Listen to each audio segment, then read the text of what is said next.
Learn design and manufacturing of hydraulic press and cylinders, such as C-press, H-frame press, 4-column press, plate cutting machine, punching machine, and 100 to 1,500 ton capacity hydraulic cylinders and power pack unit. This is educational channel of QS Khan.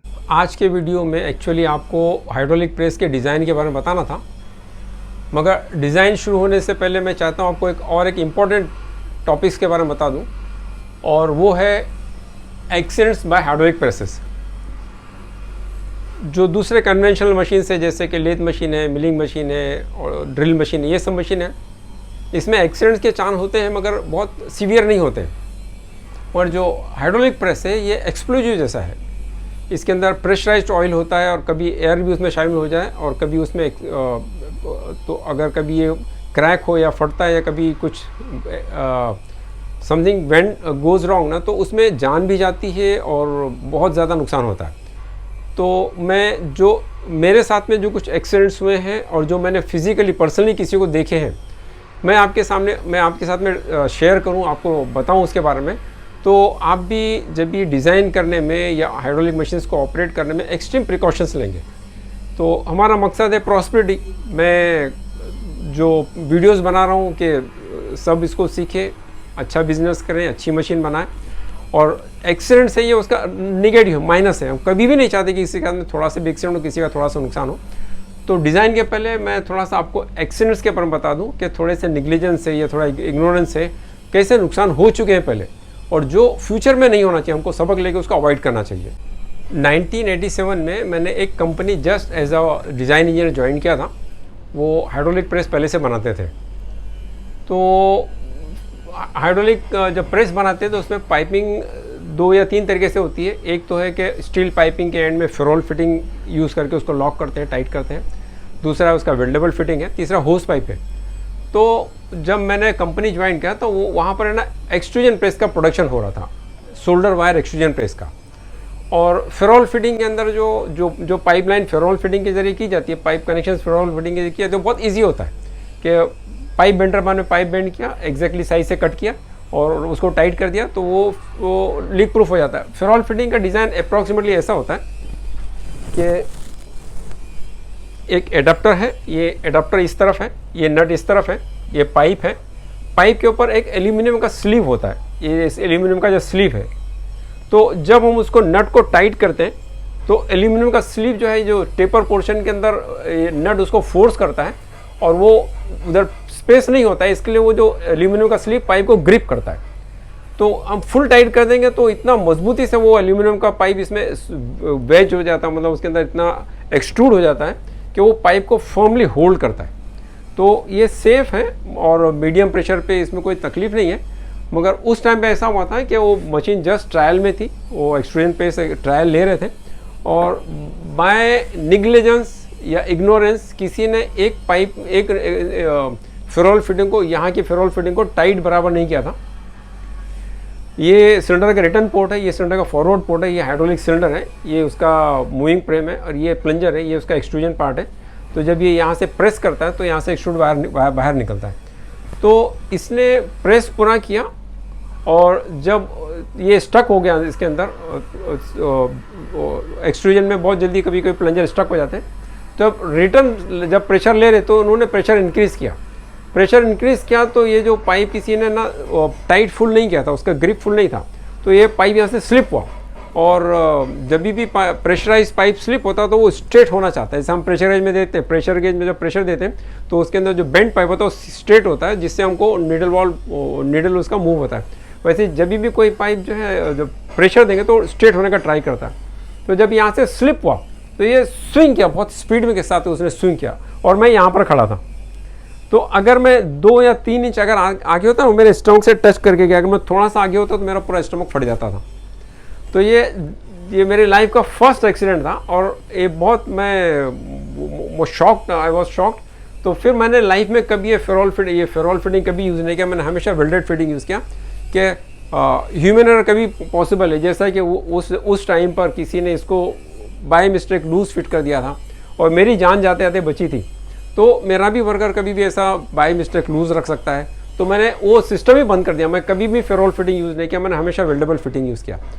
तो ये जो है ना, एक मैंने first life में मेरा जो फर्स्ट एक्सीडेंट जो होते होते बचा था वो ऐसा था कि फेरोल फिटिंग स्लिप हुई, पाइप स्ट्रेट हुआ और मैं जस्ट उससे थोड़ा सा बचा, नहीं तो मेरा पूरा पेट फट जाता था। तो जब भी अगर आपको मजबूरन कभी फेरोल फिटिंग यूज़ करना हो तो एक चीज़ का ध्यान रखें कि उसको फुल टाइट करें और थोड़ा सा प्रेशर थोड़ा ज़्यादा ले ले प्रेस में, कि कभी बाई मिस्टेक फ्यूचर में अगर कोई प्रेशर ज़्यादा ले मशीन में तो स्लिप नहीं हो। तो अगर आप मजबूर हैं कि भाई वेल्डेबल फिटिंग यूज़ नहीं कर सकते, फेरोली फिटिंग यूज़ करना, तो इसका ध्यान दें कि परफेक्टली टाइट हो और थोड़ा सा प्रेशर एक्सेस 10-15% लेकर के फिर उसको मशीन को आगे डिस्पैच करें। तो ये पहला एक्सीडेंट याद रखिए कि जो ह्यूमन एरर की वजह से होता और मैं मरते मरते बचा था। सेकेंड एक्सीडेंट मेरे लाइफ का ऐसा था, आपके स्क्रीन पे एक हाइड्रोलिक प्रेस है जिसके सामने मैं ना ट्रायल ले रहा हूँ। तो ऐसा था कि एक हाइड्रोलिक प्रेस था, उसका टॉप साइड में सिलेंडर है और मैंने किसी चीज़ को दबाया था। दबाने के बाद में मैंने जब भी सिलेंडर को ऊपर लिया तो जब भी बी पोर्ट में जब प्रेशर आया तो यहाँ का ओरिंग लीक हो गया, ओरिंग ब्रस्ट हो गया और एक जेट ऑफ ऑयल मेरे फेस पे हुआ, मतलब मेरे आँख में चले गया। और कुछ सेकंड के लिए तो मैं कुछ मुझे नज़र नहीं आ रहा था, मैं समझा कि मेरी आँखें गई, मगर ईश्वर ने कृपा किया कि थोड़ी देर के बाद मुझे दिखने लगा। तो ये एक ह्यूमन एरर था कि ओरिंग, एक्चुअली ओरिंग का डिज़ाइन ऐसा होता है, एक नीचे फ्लैट प्लेट है, दूसरी ऊपर प्लेट है, इसके अंदर एक साइड में ओरिंग का ग्रूव लगा करते हैं और उसको जब प्रेस करते हैं तो यहाँ से जो अंदर जो प्रेशर है वो ऑयल यहाँ से नहीं निकल सकता है। उस टाइम पे जो मिस्टेक ऐसा हुआ था कि जो नए फिटर्स ने क्या किया था कि जो अगर ये सर्कुलर बॉडी है और इसमें अगर 10 होल्स हैं तो अपोजिट साइड के होल इक्वल टाइट करना होता है अपोजिट साइड के। अगर किसी ने सर्कुलर फ्लैंज में एक साइड से टाइट करना शुरू किया और घूमता ऐसा फुल टर्न मार के दूसरी तरफ आएगा तो जहाँ से टाइट करना शुरू होता है वहाँ पर ना वो उसका क्लियरेंस ख़त्म हो जाता है और जो दूसरी तरफ जो क्लियरेंस पैदा हो जाता है उसको कितना भी टाइट करो तो क्लियरेंस उसका जैसा का वैसे ही रहता है, मतलब वो दोनों फुल मैच नहीं करते, पूरा छिटकते नहीं एक दूसरे से। तो उस टाइम पे अगर प्रेशर लेंगे तो ओरिंग दूसरी तरफ से लीक हो जाती है। इसलिए कभी भी ओरिंग जब टाइट करना हो तो अपोजिट साइड से बोल्ट टाइट करें तो फ्लैंज पूरा टाइट होगा। तो वो एक ह्यूमन एरर था, किसी नेग्लिजेंस था, वर्कर्स को समझ में नहीं आया तो उसने एक तरफ का बोल्ट लूज था या वो प्लेट टच नहीं थी और दूसरी तरफ की फुल टाइट थी, जिसकी वजह से प्रेशर लेने में एक तरफ से ऑयल ब्रस्ट हो गया और मेरे आँख में आया। तो ये एक्सीडेंट होने के बाद में मैंने फिर अपना डिज़ाइन चेंज किया। मैं अभी फोटोग्राफ जो स्केच बताऊंगा वैसा मैंने डिज़ाइन किया ओरिंग लगाने का। और ये भी पॉसिबल है कि कभी भी किसी के साथ भी ऐसा हो सकता है, तो इसके लिए कभी भी मेरा ये सेफ्टी प्रोसीजर है कि कभी भी हाइड्रोलिक मशीन ट्रायल ले तो सेफ्टी गॉगल पहन के करें, हाथ में ग्लव्स पहन के करें, हेलमेट लगा के करें, शूज़ अपना सेफ्टी शूज़ होना चाहिए। तो ऐसे एक्सीडेंट जो इग्नोरेंस की वजह से, नेग्लिजेंस की वजह से मेरे साथ में हुआ, किसी के साथ में नहीं हो। और ये जो ईश्वर ने मुझे बचाया न तो किसी के साथ में उसकी आँख भी जा सकती है कि ये जो जेट वो तो बहुत प्रेशर के साथ में होता है, बहुत है ना हाई स्पीड में होता है, बहुत फोर्स के साथ में होता है। तो मैं भी अब आपको बताऊँगा कि मैंने ओरिंग बाद में कैसे चेंज की। अब मैं ओरिंग इस डिज़ाइन से बनाता हूँ। यहाँ पर डायमीटर में एक स्टेप इंटर करता है, तो अगर कभी बोल्ट भी लूज़ हो तो ये जो क्लियरेंस दोनों के बीच में इतना कम होता है कि ओरिंग एक्सट्रूड होकर बाहर नहीं निकल सकती है। तो मैं अपने सारे सिलेंडर्स में और जितने फ्लैंज बनाता हूँ उसमें ऐसी डिज़ाइन यूज़ करता हूँ कि ह्यूमन एरर की वजह से भी ना एक्सीडेंट नहीं हो सके। हाइड्रोलिक प्रेस में स्पीड बढ़ाने के लिए हम उसमें एक्यूमुलेटर यूज़ करते हैं।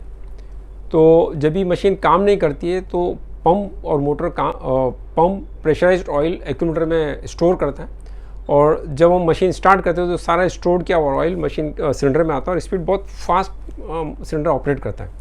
तो इससे छोटे से मोटर में हम बहुत हाई स्पीड अचीव कर सकते हैं, आइडल टाइम में वो प्रेशर हम यूज़ कर सकते हैं। तो एक मैन्युफैक्चरर ने क्या किया था कि उसने हाई स्पीड मशीन बनाया था और उसमें उसने एक्यूमुलेटर यूज़ किया था। साइड पे जब अपनी फैक्ट्री में तो उसने ट्रायल ले लिया, साइड पे जब उसने मशीन भेजा तो वहाँ पर एक्यूमुलेटर को नाइट्रोजन गैस से फिल किया जाता है। तो साइड पे किसी हिसाब से वो नाइट्रोजन गैस लीक हो गया और वहाँ पर नाइट्रोजन अवेलेबल नहीं था और उसको जल्दी वो मशीन कमीशन करके वापस आना था। तो उसने एक चीप रास्ता निकाला। उसने क्या किया, ऑक्सीजन से ना वो एक्यूमुलेटर को चार्ज कर दिया। ऑक्सीजन और ऑयल, और एक्यूमुलेटर में हमेशा थोड़ा सा ऑयल रहता है कि पिस्टन जब ऊपर नीचे मूव हो तो उसमें फ्रिक्शन नहीं हो। तो ऑक्सीजन के जब भी जो मशीन उसने स्टार्ट किया और जब भी एक्यूमुलेटर चार्ज हुआ तो जो प्रेशराइज्ड ऑयल अगर अंडर प्रेशर होता है तो वो कंबशन हो जाता है, जल जाता है। हमारा डीजल इंजन में ऐसे होता है कि पिस्टन पंप, उसमें प्लंजर पंप होते हैं, पिस्टन पंप होते हैं डीजल इंजन में। वो प्रेशर जब ज़्यादा एक लिमिट के बाद में वो जो है ना डीजल इग्नाइट हो जाता है। तो वैसा वो एक्यूमुलेटर में भी ऐसे हुआ कि जब प्रेशर हाई हुआ तो वो ऑयल इग्नाइट हुआ और साथ में ऑक्सीजन भी था, तो बड़ा धमाका हुआ और धमाके में वो फिटर की जान चली गई और वो जो ऑनर का जो जिसने मशीन बनाया उसका बेटा था, दोनों की डेथ हो गई। तो ये जो एक्सीडेंट हुआ था कि एक्यूमुलेटर में नाइट्रोजन की जगह पे ऑक्सीजन जो भरा गया, ये एक निग्लिजेंस था, उनको इस चीज़ का नॉलेज नहीं था। तो ये नॉलेज बहुत इंपॉर्टेंट है कि कभी भी एक्यूमुलेटर के अंदर नाइट्रोजन गैस ही भरना चाहिए, एयर भी नहीं भरना चाहिए, नाइट्रोजन गैस ही भरना चाहिए, जिससे कि ऐसे एक्सीडेंट नहीं हो। तो पहले मैंने जो दो पहले आपको एग्जांपल दिए थे, जो पाइप स्विंग होने का और ओरिंग निकलने का, वो ह्यूमन एरर था। क्या वो मतलब डिज़ाइन सही था मगर एक वर्कर ने गलती से उसको जो जैसा करना चाहिए नहीं किया, तो वो उसकी वजह से एक्सीडेंट हुआ था। और ये जो जो जो एक्यूमुलेटर के अंदर जो नाइट्रोजन के वजह पे ऑक्सीजन भरना, ये इग्नोरेंस है, निग्लिजेंस, इग्नोरेंस है। तो ये जो मशीन बनाते हैं, जो मशीन कमीशन करते हैं, जो यूज़ करते हैं, उनको ये नॉलेज होना चाहिए कि जो एक्यूमुलेटर को कैसे यूज़ किया जाए। वो हमेशा प्रेशराइज्ड होता है। अगर प्रेशर के अंदर अगर किसी ने एक्यूमुलेटर के वॉल खोल दिया तो एक जेट मुंह पर आएगा, एकदम जेट बहुत स्पीड से आ सकता है। तो एक्यूमुलेटर को कैसे हैंडल करें, इसको चार्ज कैसे करें, इसका नॉलेज इंपॉर्टेंट है। तो जब भी आप या हम जो भी एक्यूमुलेटर को यूज़ करें तो उसको फुल नॉलेज पर ले लें, उसके बाद में उसको यूज़ करें। रिफाइनरीज में बहुत बड़े बड़े साइज़ के टैंक यूज़ होते हैं, स्पेयर्स यूज़ होते हैं। तो जब भी कभी नई रिफाइनरीज जहाँ सेटअप होती है तो वहाँ पर इतने बड़े टैंक्स को फैक्ट्री में बना कर ले जाना मुश्किल होता है। इसलिए रिफाइनरीज के जो टैंक्स और शेल्स हैं वो वहीं पर फैब्रिकेट करते हैं, वहीं पर असेंबल करते हैं उसको।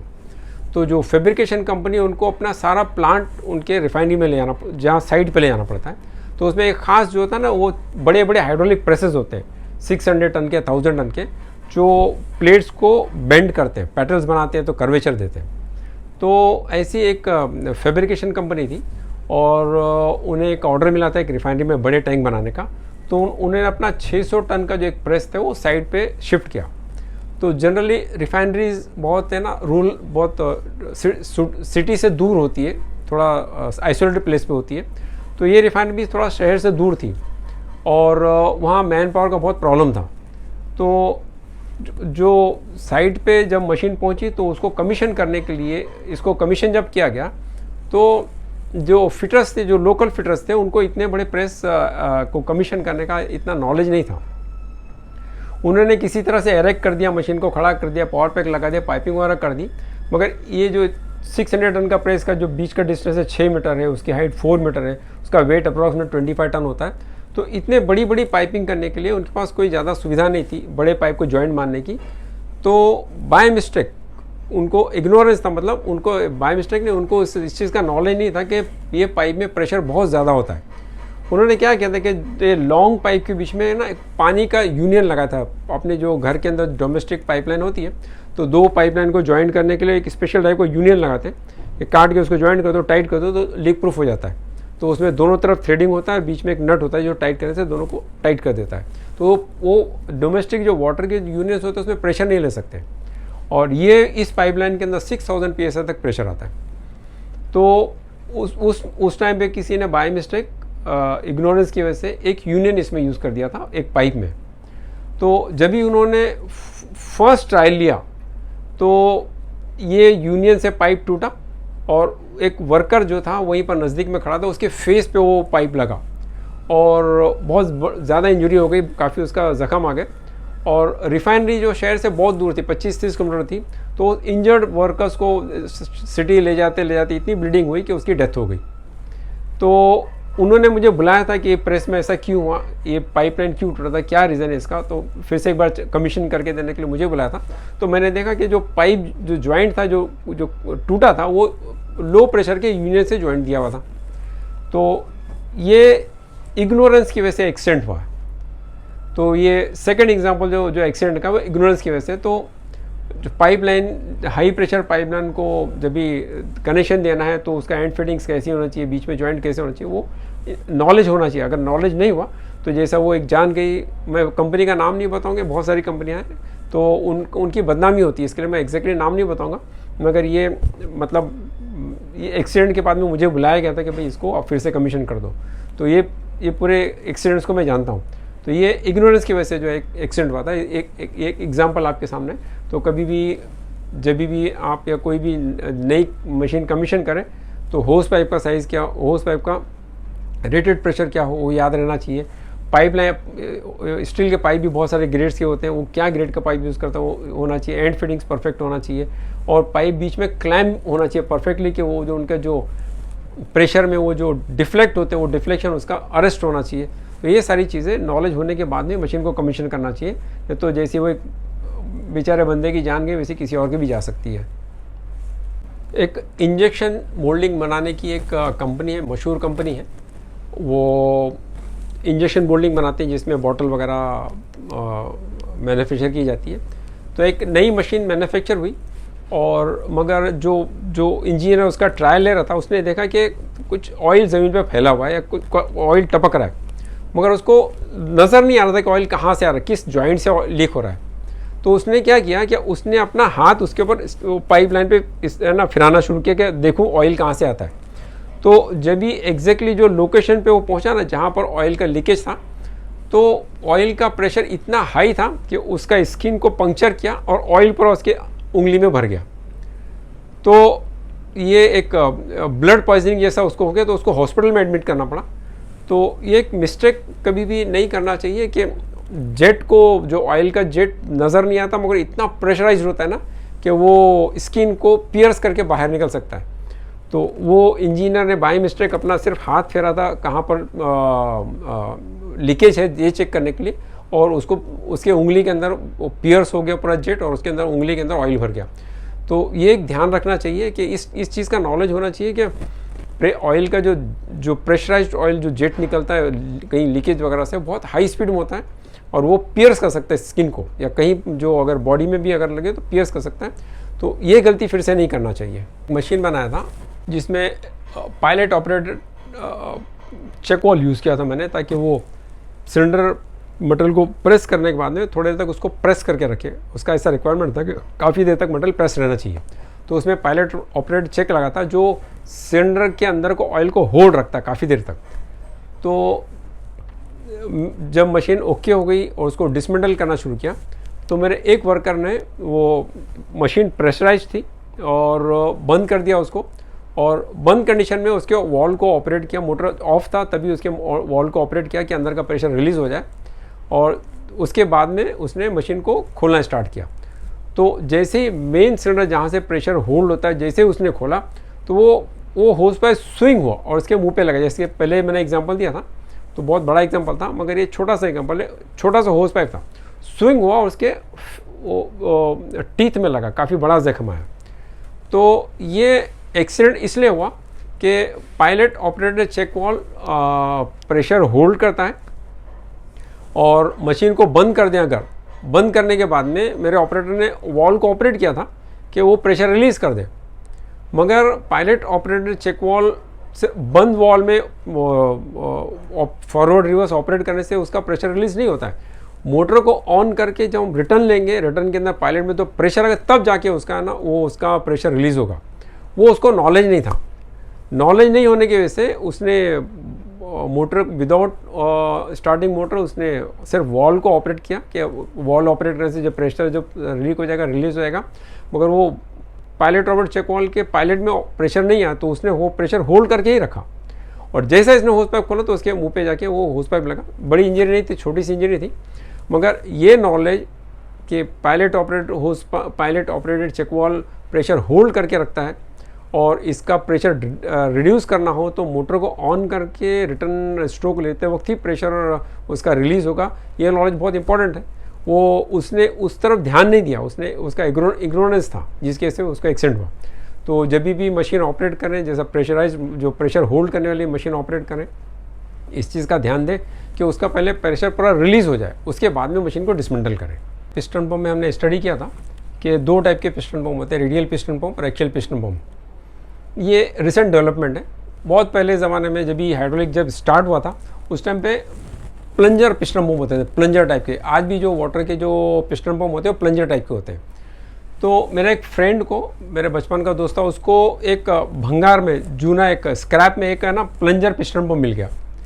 तो वो पिस्टन पंप कॉस्टली रहते, तो उसने सोचा कि वो पिस्टन पंप को रिपेयर करेगा और एक बैरिंग प्रेस फिट करने के लिए एक छोटा सा प्रेस बना लेगा। तो उसने वो पिस्टन पंप को पूरा डिसमेंटल किया और फिर उसको असेंबली करना स्टार्ट किया। असेंबली उसने पूरी तरह से कर लिया और जब भी उसने पिस्टन पंप में, ये प्लंजर पंप में ऐसा होता है कि एक एक्सेंट्रिक शाफ्ट होता है, वो जब मूव होता है तो रेलवे इंजन में जैसा पिस्टन आगे पीछे होता है, तो जब ये मूव होता है तो एक प्लंजर को आगे पीछे करता है, रेसिप्रोकेट करता है। तो एक तरफ से ऑयल सक होता है और दूसरी तरफ से ऑयल डिस्चार्ज होता है। तो एक चेक वाल यहाँ पर होता है कि सक करने के बाद में वहाँ से ऑयल बाहर नहीं आने देता है, और दूसरे चेक वाल यहाँ होता है कि प्रेशर के साथ में ऑयल बाहर निकल जाए, फिर यहाँ से रिटर्न सिस्टम का ऑयल वापस नहीं आए। तो उसने प्लंजर पंप पूरा रिपेयर किया, अच्छी तरह से रिपेयर किया, टेक्निकल पर्सन था। और जैसा उसने फर्स्ट स्ट्रोक लिया तो ये चेक वाल है ना बुलेट के जैसा यहाँ से टूट के निकला। शीट मेटल का पार्टीशन था, वो पार्टीशन को पियर्स करके बाहर निकल गया। हम सब एकदम शॉक रह गए, ऐसा क्यों हुआ? तो पॉसिबल ऐसा उसका ऐसी पॉसिबिलिटी है कि यहाँ पर डिस्चार्ज ब्लॉक होगा, रिलीफ वॉल्व भी ब्लॉक होगा। तो डिस्चार्ज ब्लॉक होने से ऑयल बाहर नहीं जा सका और रिलीफ वॉल्व ब्लॉक होने से रिलीफ नहीं हो सका। तो ये जो चेक वॉल था ये थ्रेडेड ओल्ड मशीन थी, स्क्रैप में थी, हो सकता है इसका रस्टेड होगा, थ्रेड लूज होगा किसी से, तो सारा प्रेशर इसी पर आया और ये टूट करके बाहर निकल गया। तो जब भी ओल्ड मशीन्स को यूज़ करें तो उसके रिलीफ वॉल्व को अच्छी तरह से चेक कर लें कि वो फंक्शनिंग है कि नहीं है, और उसके जो डिलीवरी लाइन को भी अच्छी तरह से चेक कर लें। उसके चेक वॉल्व मतलब ओवरऑल सिस्टम को अच्छी तरह से चेक करने के बाद में उसको यूज़ करें। अदरवाइज़ जो ओल्ड चीज़ को नहीं यूज़ करना ज़्यादा अच्छा होता है कि वो थोड़े दिन के बाद में जिसने स्क्रैप किया, किसी वजह से स्क्रैप किया था, फिर आप उसको यूज़ करेंगे, कोई जिसको देंगे फिर उसको प्रॉब्लम आएगा, फिर वो स्क्रैप करेगा। तो एक ओवर साइड था, उन्होंने ना डिलीवरी पे ध्यान दिया, आगे वाले ऑयल पे ध्यान दिया, ना और रिलीफ ऑयल पे ध्यान दिया। इसकी वजह से एक बड़ा एक्सीडेंट हुआ, मगर लकीली कोई मरा नहीं। अगर वो किसी के सीने पर लगता तो बुलेट कैसे अंदर घुस जाता था। तो ये एक एग्जांपल है कि हाइड्रोलिक्स में ट्राई करें कि बेस्ट मटेरियल यूज़ करें, बेस्ट कंपोनेंट यूज़ करें और न्यू कंपोनेंट यूज़ करें। सर्विस्ड वन या रिफेब्रिकेटेड वन या जो ऐसा जो भी चीज़ लेंगे तो कस्टमर के यहाँ पर प्रॉब्लम हो सकता है। वो बड़ौदा में एक बड़े साइज़ की पाइप फिटिंग बनाने की कंपनी थी। वो रिफाइनरीज के लिए बहुत बड़े बड़े पाइप बनाते थे और टी बनाते थे। तो टी बनाने के लिए टी को 2 शेप में बनाते हैं और उसके बाद में उसको वेल्ड करते हैं। वेल्ड करने के बाद में उसको प्रेस में रख के फिर उसको उसके जो ओल्टी वगैरह निकालते हैं। तो मैंने उनको 600 टन का एक हाइड्रोलिक सिलेंडर दिया था और उसका पावर पैक दिया था। बॉडी उन्होंने अप साइड पर खुद ही बना लिया था। तो मैंने जब मटेरियल सप्लाई किया तो उसके कुछ दिन के बाद में मुझे उनकी फैक्ट्री में जाने का ऐसा एक मौका आया। तो मैंने देखा कि जो मैंने सिलेंडर दिया था वो प्रेस की बॉडी में है और प्रेस का ये शेप हो गया है। बाय मिस्टेक क्या हुआ था कि जो वर्कर जिसको फर्स्ट टाइम जो वर्कर को जिसको ऑपरेट करने के लिए दिया गया था उसको नॉलेज नहीं था। तो उसने फॉरवर्ड स्ट्रोक लिया और जब प्रेशर सेट नहीं किया था, प्रेशर एक्सेसिव उसको किसी ने टाइट करके रखा था, और जब वो प्रेशर आना शुरू किया, जब बॉडी डिफॉर्म होना शुरू की तो उसको समझ में आप क्या करें।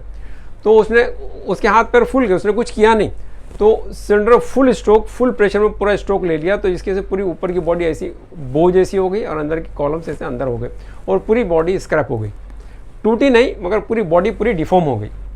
तो ये एक वर्कर्स को अच्छी तरह ट्रेन नहीं करने की वजह से ऐसा हुआ कि अगर हम वर्कर्स पहले ही जो नॉलेजेबल वर्कर्स है या जो नए वर्कर्स हैं उनको भी मशीन कैसे ऑपरेट करना पहले अगर बता दें तो इतना लॉस नहीं होगा कंपनी का कि पूरी एक बॉडी जो 15 या 20 टन की एक बॉडी पूरी स्क्रैप हो जाए, ऐसा लॉस नहीं होगा।